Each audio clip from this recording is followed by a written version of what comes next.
Hi friends, welcome to చిట్టీస్ రుచులు. ఈరోజు నేను పీతల పులుసు ఎలా చేసుకోవాలో చూపిస్తాను.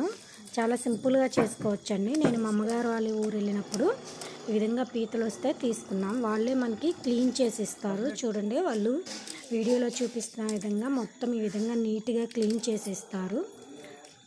ఈ విధంగా క్లీన్ చేసుకున్న తర్వాత ప్రాసెస్ ఎలా ఉంటుందో నేను ఇప్పుడు మీకు చూపిస్తాను. స్టవ్ మీద ఒక కడాయి పెట్టుకొని ఆయిల్ వేసుకుంటున్నాను. 3 టేబుల్ స్పూన్స్ ఆయిల్ వేసుకున్నాను. అలాగే ఇది onion paste, 3 table spoons onion paste, 2 table spoons అల్లం వెల్లుల్లి పేస్ట్ వేసుకున్నాక దీన్ని ఒకసారి మిక్స్ చేసుకోవాలి. కొంచెం పసుపు, అలాగే 2 గ్రీన్ చిల్లీ వేసుకున్నాను, సన్నగా కట్ చేసినవి. కొంచెం కరివేపాకు వేసుకోవాలి. అలాగే సన్నగా కట్ చేసుకున్న టమాటోస్, నేను 2 టమాటోస్ తీసుకున్నానండి. వాటిని వేసుకొని ఒకసారి బాగా మిక్స్ చేసుకోవాలి. ఈ విధంగా మిక్స్ చేసుకున్నాక 3 టేబుల్ స్పూన్స్ కారం వేసుకున్నాను. అలాగే 1.5 టేబుల్ స్పూను గరం మసాలా వేసుకున్నాను.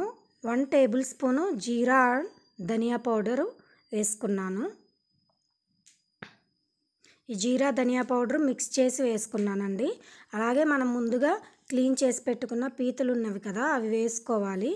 ఈ విధంగా వేసుకున్నాక దీంట్లో రుచికి సరిపడా సాల్ట్ వేసుకొని ఈ సాల్ట్ మసాలా పీసెస్కి పట్టే విధంగా బాగా మిక్స్ చేసుకోవాలి.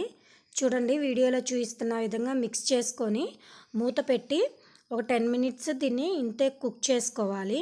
చూడండి, కుక్ అయిన తర్వాత నేను నిమ్మకాయ సైజ్ అంత చింతపండుని సోక్ చేసి పెట్టుకున్న ఆ వాటర్ వేసుకుంటున్నాను. అలాగే ఇప్పుడు మరొక టేబుల్ స్పూన్ అల్లం వెల్లుల్లి పేస్టు, అలాగే ఎండు కొబ్బరి 3 టేబుల్ స్పూన్స్ వేసుకుంటున్నాను. ఈ విధంగా వేసుకున్నాక మరోసారి మిక్స్ చేసుకోవాలి. ఇలా మిక్స్ చేసుకున్నాక ఒక గ్లాస్ వాటర్ వేసుకొని దీన్ని బాగా కుక్ చేసుకోవాలి. 15 మినిట్స్ మీడియం ఫ్లేమ్లో పెట్టి. ఫైనల్గా మనకి రెసిపీ రెడీ అయిందండి. కొంచెం కొత్తిమీర వేసుకొని సర్వింగ్ బౌల్లోకి సర్వ్ చేసుకోవడమే. ఎంతో టేస్టీ అయిన పీతల పులుసు రెడీ అయిందండి. మీకు కూడా నచ్చినట్లయితే మీరు ఒకసారి ట్రై చేసి ఎలా ఉందో కామెంట్స్ రూపంలో తెలియచేయండి. Thank you for watching.